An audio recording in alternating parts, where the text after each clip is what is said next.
Clerk will report the amendment. Amendment offered by Mr. Blumenauer of Oregon. At the end of the bill before the short title, insert the following section. None of the funds made available by this act may be used to implement Veterans Health Administration Directive 2011-004 with respect to prohibition on VA providers for completing forms seeking recommendations or opinions regarding a veteran's participation in a state marijuana program. Gentleman from Oregon is recognized for 5 minutes. Thank you, Mr. Chairman.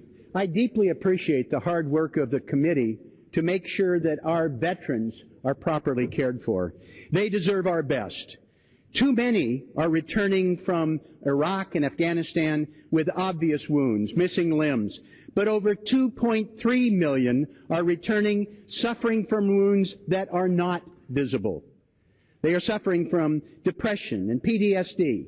That's why we lose 22 veterans per day who take their lives, long since outnumbering the battlefield deaths.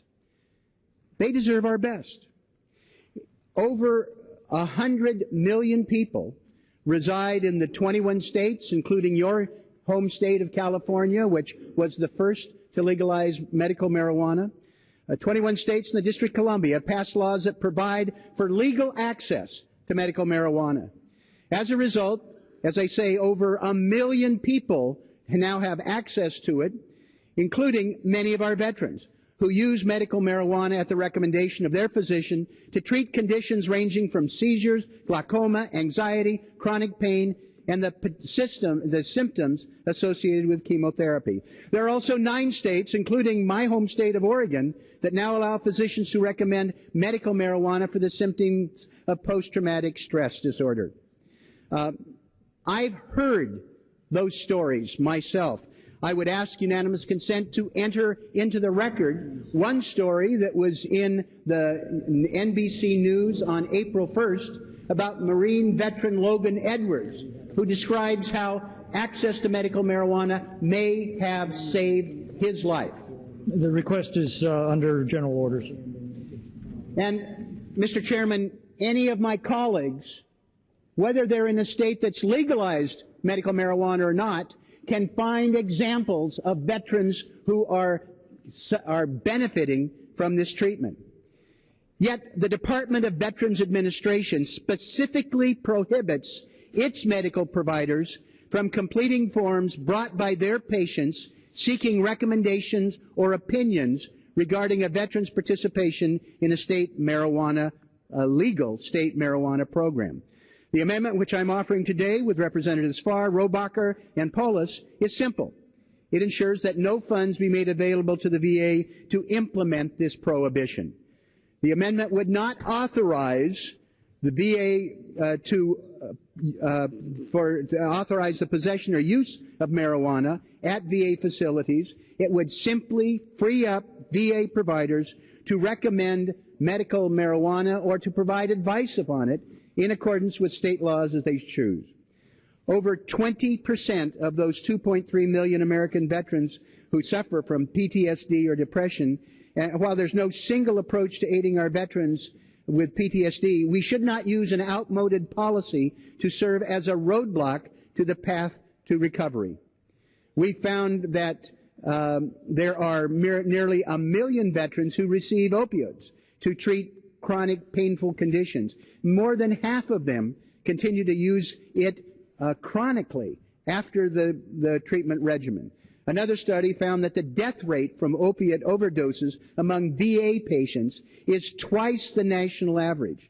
The states where patients can legally access medical marijuana for painful conditions as an alternative, we shouldn't tie the hands of that primary provider or prevent our veterans from talking to their primary care physician. They should not be forced outside the VA system to seek a simple recommendation or to get information about these conditions or eligible conditions granted to them by state law. Our VA physicians should not be denied the ability to offer recommendations, advice that they think meets the needs of their patients. This shouldn't be controversial.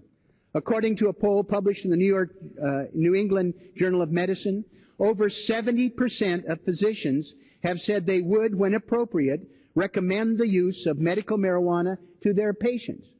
We all know of people with violent nausea as a result of chemotherapy.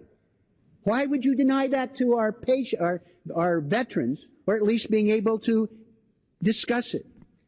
Physicians, the support nationally for legalizing medical marijuana has also exceeded 70% in major national polls. This amendment simply allows veterans to consult with their primary provider, the same right enjoyed by over 100 million Americans today. I urge you to treat our veterans fairly and approve this amendment. The gentleman's time has expired. For what purpose does the gentleman from Texas seek I recognition? move to strike the last word. The gentleman is recognized for 5 minutes. Mr. Chairman, I rise in opposition to this amendment because even though I'm a strong believer in the 10th Amendment and public health and public safety is reserved to the states under the 10th Amendment, we're talking about federal facilities. And marijuana is prohibited under federal law. Any federal facility funded with federal dollars, I think it's entirely appropriate that it continue to be prohibited on a federal facility. This is an issue that should be left to the states, and nothing's prohibiting a veteran to go seek medical attention in a state where this is legal or where medical marijuana is permitted. They can certainly go to a private physician, and frankly, in the states where it's legal, they can, in some of these states, I think they're even working on vending machines for them. So I understand the gentleman's position, but again, these are federal facilities funded with federal dollars. It is prohibited under federal law. It is an issue best left to the states, and I think we would all do better as a Congress to honor the 10th Amendment and leave those issues involving public health, public safety to the states. And we ought to focus on the issues specifically delegated to the federal government by the Constitution and leave the vast majority of issues in the hands of voters, their locally elected officials, and state officials. This is certainly one of them, but when it comes to a federally funded facility, I think it's appropriate that the VA has a policy against their doctors prescribing or recommending the use of a substance that's prohibited under federal law. If they need it, they can go to the states where it's permitted. And I urge members to oppose the amendment. The gentleman yields back. For what purpose does the gentleman from California seek? Strike the last word. The gentleman is recognized for 5 minutes. I couldn't disagree more with my respected chairman. This is really a medical issue that ought to be in the hands of medical doctors. It does not allow them to prescribe marijuana. They can prescribe OxyContin. What this amendment does, it says if your state has legalized this for medical purposes, that as a doctor in a VA facility, you can have a discussion with a vet seeking medical advice on whether you ought to have access to, he can't write out the prescription. He doesn't have the authority to do that. It's a conversation. It's a discussion. It's a medical conversation. And I don't care whether you're for or against marijuana. That's not the issue here. The issue is, look, and Mr. Chairman, you know this issue from Eric Seastrand in our California State Legislature, who happened to be a Republican assemblyman dying of cancer, got up and made the most impassioned plea I've ever heard in my life on a legislative floor, saying, members, and he was a pretty conservative guy. He said, when you're dying, don't deny us access to hope. The issue was about getting access to a prescription drug that hadn't yet been licensed. So I think we're in this debate now in this country, whether we like it or not. The voters of California overwhelmingly passed, and I think it was pretty much a senior citizen issue, that if we're having chronic pain and we think that medical marijuana can help alleviate that pain, don't deny us access to it. All this amendment says that if you're in a VA clinic and you want to have a discussion with your doctor about relieving pain or other things, you can have this conversation. And as a medical advisor, I think they want to have that authority. They can't do it in every state. They can't do it in every VA building, only in those states where the dialogue is going to be on the streets anyway. But they're not going to be professional dialogue unless you allow doctors to do this. This is a very simple amendment. Let doctors be doctors.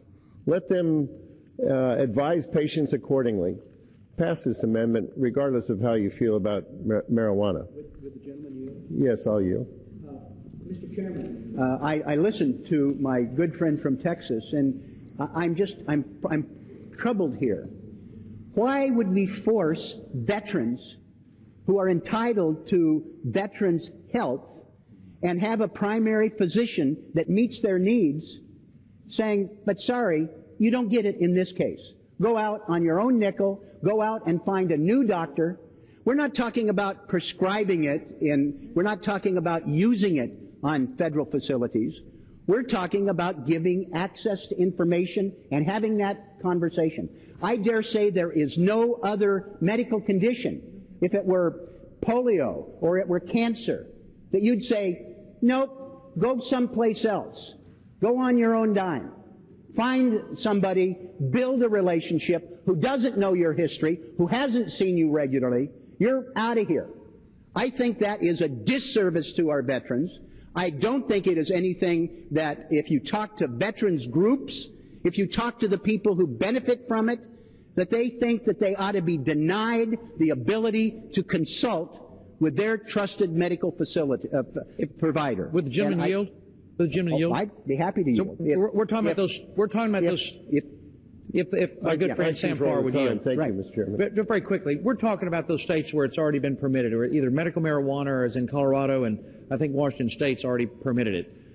It's a 10th Amendment issue. It's something that is left up to the states, but we're talking about federally funded facilities, and that's the concern here. In a federally funded facility where it's illegal under federal law, that's the problem. No, it isn't. This is federal funded facility. Yes, and so you're going to tell the doctor, I'm sorry, you're in a federal facility. I can't talk to you about prescription of medical marijuana, even though you've asked my question.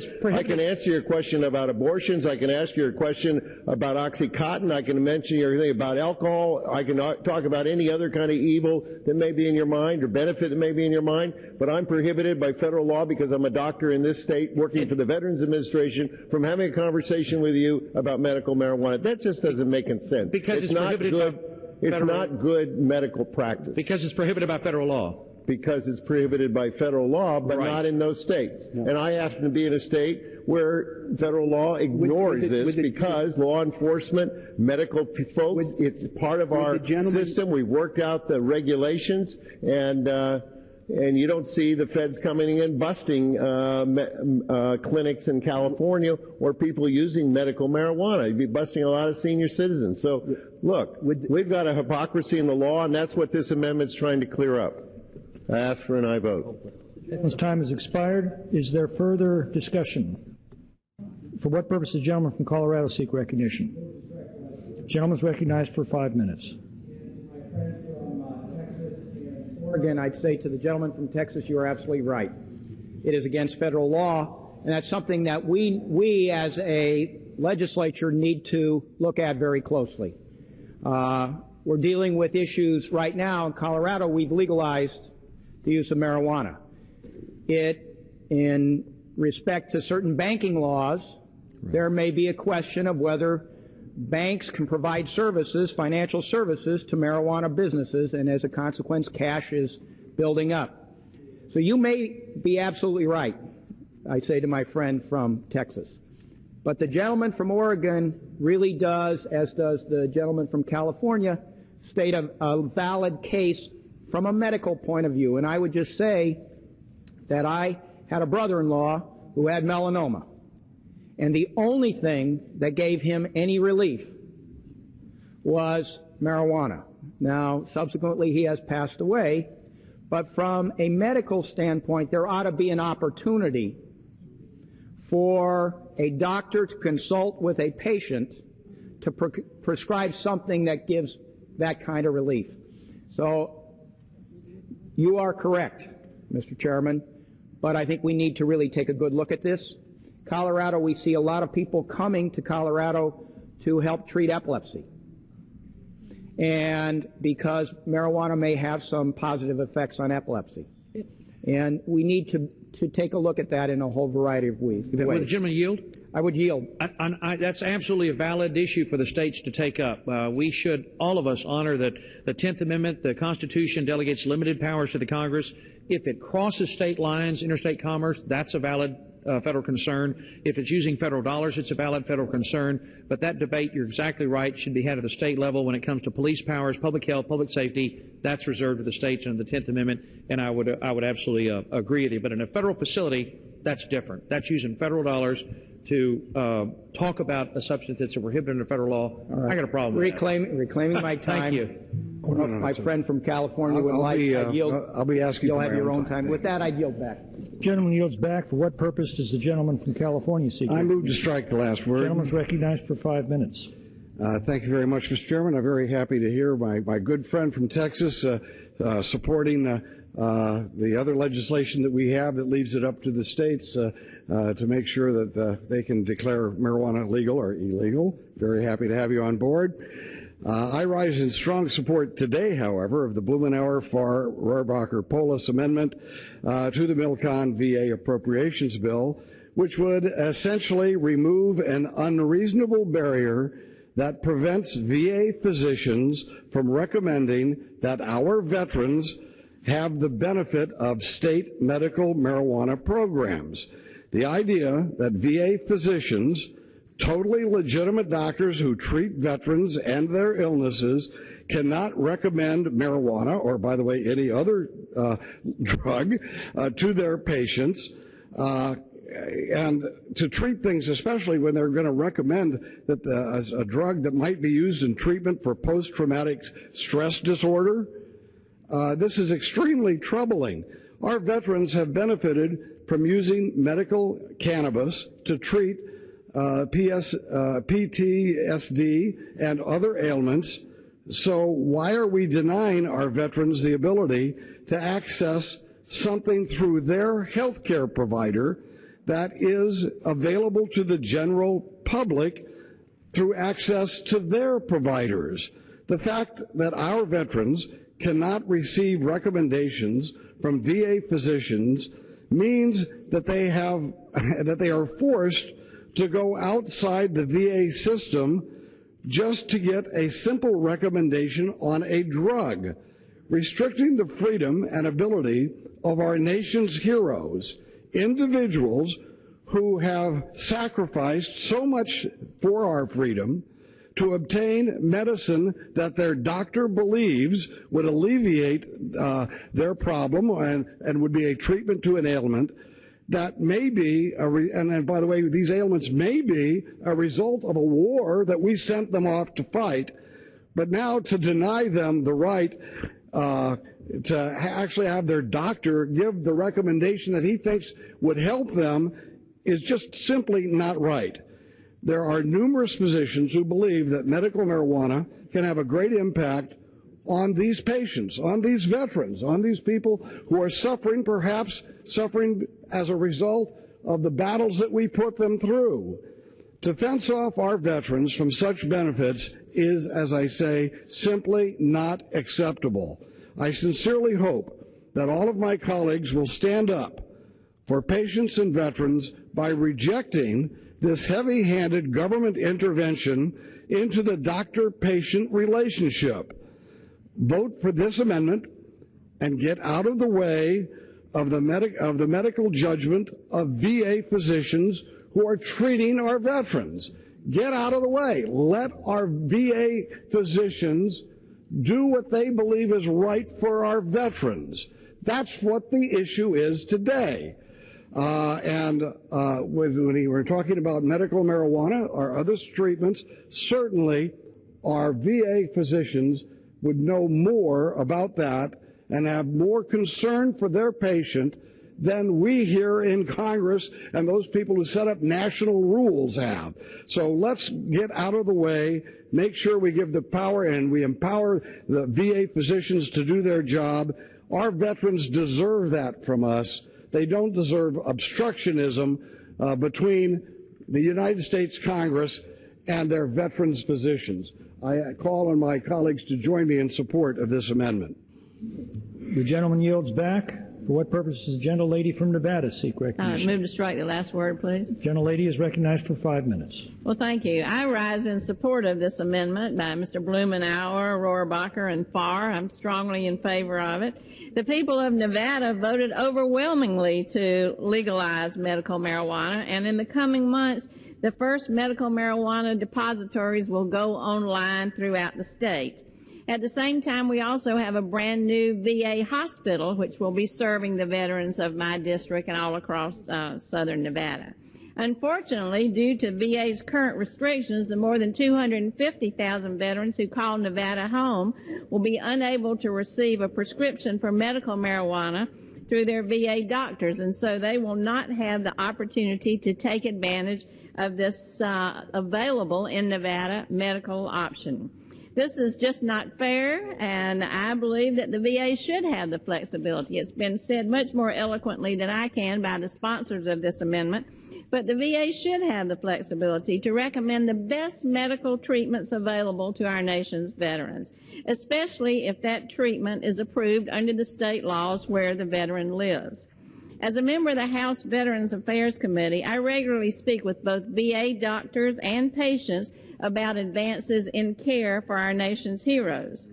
Forcing those people, those brave men and women who have sacrificed so much, now to seek outside medical evaluation to access legal medical treatments from doctors who have little or no understanding of the unique challenges that our veterans face is simply bad policy, bad political policy, and bad medical policy.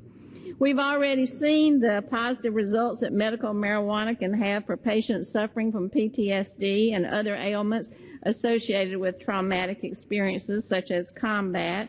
More studies are underway, including by the VA itself, that are anticipated to show these same kinds of results, and we've heard numerous stories firsthand. So I support this. I think it's common sense. It's bipartisan. We should move forward, and I urge my colleagues to join. And at this time, I would yield the remainder of my time to Mr. Blumenauer. The gentlewoman yields the remainder of her time to the gentleman from Oregon. I appreciate the gentlelady's courtesy and the points that she made.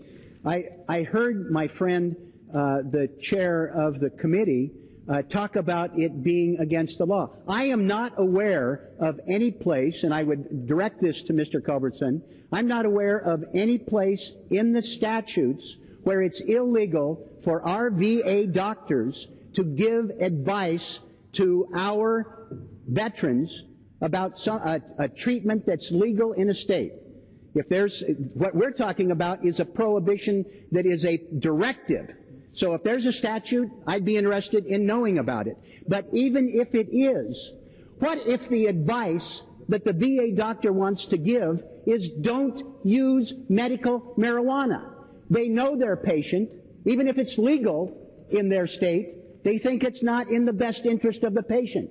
Your policy would prohibit that doctor from telling that patient, I think it's wrong for you. But I don't think it works. What is the wisdom of prohibiting? You're prejudging what the doctor would say. I think the doctor ought to be able to give whatever advice he or she wants to give. But I would redirect, I would yield to you if the gentlelady would permit. Where is it illegal under federal law for a doctor to talk about medical marijuana or any other treatment? Does the gentlelady from Nevada yield? I do yield. Thank you. Where is that? I would simply point out that a federal employee who's paid with federal tax dollars is obligated to follow federal law. Right. Where is it in the federal law that it is illegal? It's not. It's prohibited under federal law. Where in federal law? I haven't been able to find that. Where is it prohibited for a doctor to give advice to a patient for a treatment that's legal in their state? Pro or con? Certainly. Where is that illegal? My point is simply that a federal employee drawing his paycheck from federal tax dollars obviously is obligated to follow federal law. Right. Where is that illegal under federal law? It is prohibited under federal law, and that's my point. That is, in this case, Could I reclaim urge members the time? to oppose the amendment. I want to reclaim the time to make the point that the gentleman is wrong. I mean, I'm happy for him to show us where it's prohibited for a doctor to talk about a legal state treatment. There's no federal prohibition that we've been able to find, because if I could find it, I'd introduce legislation to repeal it. But my point obtained, what if the advice of the doctor is don't use medical marijuana, which is legal, because it's not right for you? I'm your primary physician. Why would you prohibit that? The time of the gentlelady from Nevada has expired. Thank you very much. For what purpose? What purpose does the gentleman from Louisiana rise? To strike the last word. Gentleman's recognized for 5 minutes. Thank you, and Mr. Speaker, or Mr. Chairman today, and this very interesting discussion.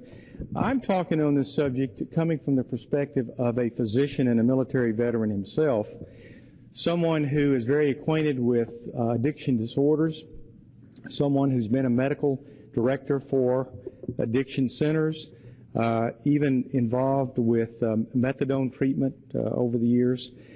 And I can tell you that we all honor our veterans. We love our veterans. We are so glad that they have sacrificed what they have and what they go through.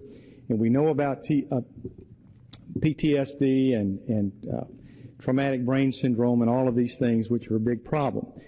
However, I would say to you, Mr. Chairman, that the last thing in the world we should be doing is giving medical marijuana to people with these disorders. What have we learned just in recent days?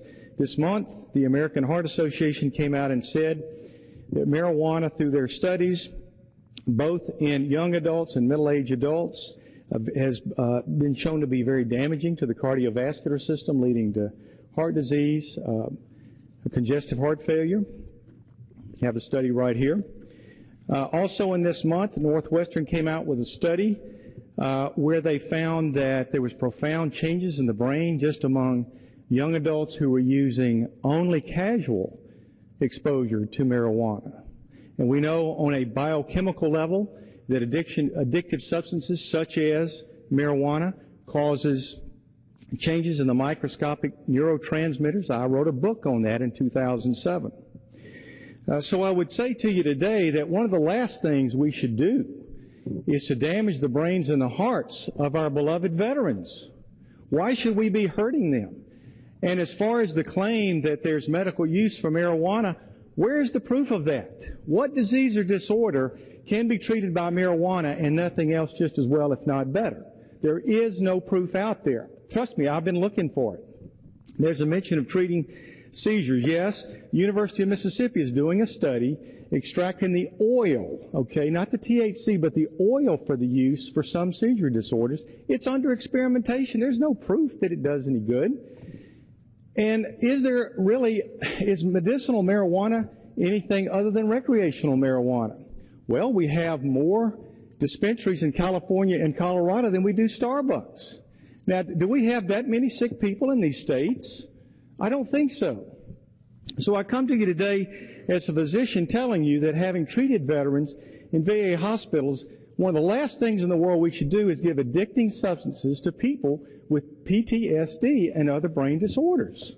Any good physician would tell you that. Now, we have other anxiety-reducing medications that are non-addicting and work very well. Antidepressants do a very good job. But we know that if we compound a brain disorder or disease with an addicting substance that alters the brain itself, we're just going to see even higher rates of disorders, especially suicides. So I would challenge you today that we back away from this. Fine if we want to do some more studies. But medical marijuana, medicinal marijuana, we even have something called Marinol, which is prescribed sometimes under physician supervision. But medicinal marijuana is not under physician supervision. There's a script written out and somebody goes and gets high, okay? And the smoke from marijuana has more tar in it than cigarettes. Why do we want to have another epidemic of lung cancer and heart disease, for heaven's sakes, especially among our veterans? So I would say to you today, you can argue about the law, and I would say to the gentleman that yes, it would be improper to recommend to a patient to break the law by utilizing a Schedule I drug. It is against the law to use that, at least the federal law. and that I wouldn't advise a patient to go break the law. I don't think that'd be improper for me as a physician to do that. So I would say to you today, we have a number of medical and health reasons that we don't want to hurt and damage the vital organs of our wonderful and beloved veterans. And that, again, if somebody has a claim that marijuana helps people medically, if it's so necessary and better than any other drug that we have on the market, well, then come forward with the proof. And the fact that there are doctors out there who say, yeah, I prescribe it for my patients, fine. But we have doctors who do a lot of things that I don't advise and many other doctors don't advise. It doesn't make it right. It only makes it right if we have proof out there, scientific evidence that supports its use and benefits. So again, I thank you, and I think this is a good debate to have. I know we're going to be talking about this more, but this does not belong in this bill. Let's protect our veterans, not damage them. Thank you, and I yield back. Gentleman yields back. For what purpose does the gentleman from Tennessee rise? Strike the last word. Gentleman is recognized. Thank you, sir. You know, what the gentleman said was a one-size-fits-all answer. The fact is, when I first spoke on this amendment, a similar amendment about DEA and marijuana, it was about a gentleman named Oral James Mitchell, Jr., a Navy SEAL, served this country in Vietnam, and died in 1996 of pancreatic cancer. And he violated the law in 1996 in the state of Maryland because he used marijuana to ease his nausea. And also, as his mother said, it's the only thing that allows Oral to smile and to eat. He didn't like the Marinol. He said it didn't do as much good as smoking marijuana. And when we're talking about somebody who has cancer and wants to use marijuana to improve the condition they're in and suffering from the nausea, and there's a lot of evidence that it's better than Marinol, then we don't have to worry about the situations that the doctor mentioned about possibly causing somebody heart disease over a period of years, which we know tobacco does, and it's sold all around and legal. We're talking about saving people pain, and we're talking about a VA doctor being able to distinguish between allowing somebody who might be in the last months or years of life and alleviating their pain with one of the best agents known to man to do that, rather than a situation where somebody might be young. We don't have that many veterans who are as young as the AMA study discussed and their ability to think. That was talking about kids who are teenagers. They're not veterans. So I would submit that there are times the doctor should have discretion. And we're not talking about the doctor dispensing marijuana. We're talking about a directive from the federal government prohibiting the doctor from saying, I think like Dr. Fleming, and I don't think you should use marijuana. I don't think you should go to another physician if you could afford it outside the VA system and try to get him to give you a directive to where you could go and get marijuana. This prohibits the VA doctor from allowing Dr. Fleming, if he worked at the VA, to tell his patient not to do it. The VA doctor should be able to speak the truth, and this is censorship by our federal government, a directive, which I think most of the people on the other side of the aisle have certainly been against federal government influence in medical policies and have done all they can to stop the federal government from influencing medical decisions. Here's a situation to where you're saying the doctor should be censored. So there's a lot of evidence that medical cannabis helps, but particularly with nausea.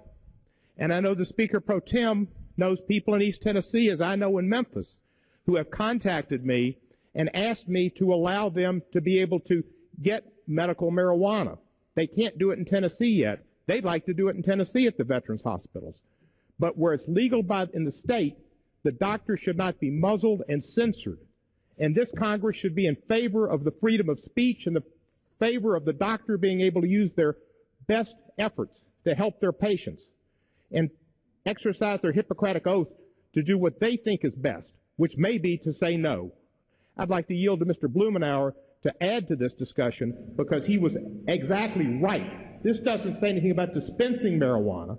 It doesn't say you're for marijuana. It simply says you allow the VA doctor to exercise their judgment.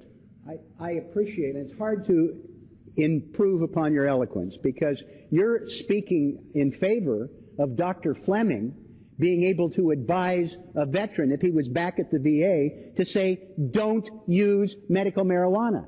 This directive would prohibit him from saying to his patient, no, don't do it, and reciting all the facts and figures.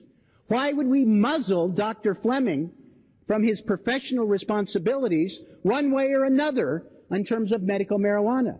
The literature is being built. I just have visited with dozens of medical professionals who want to do more research, who want to deal with this in a clinical, thoughtful way. We've got stupid federal policies that prohibit the research.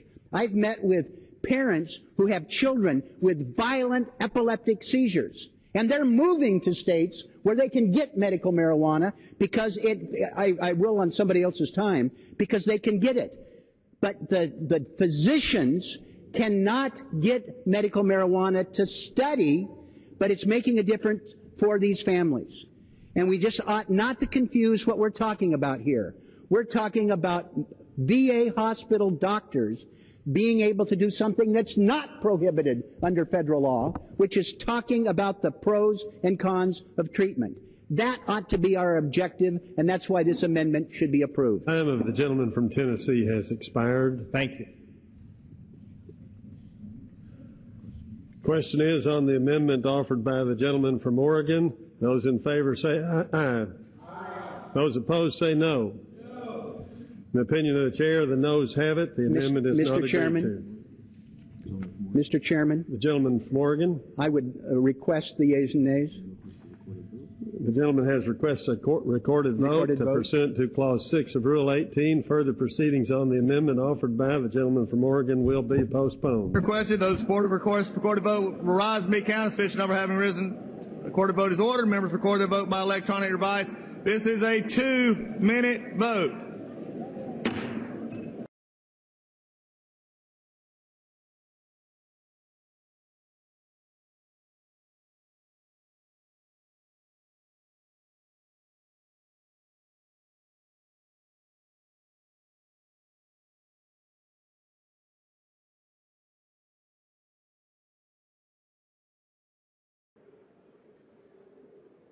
On this vote, the yeas are 195, the nays are 222. The amendment is not adopted.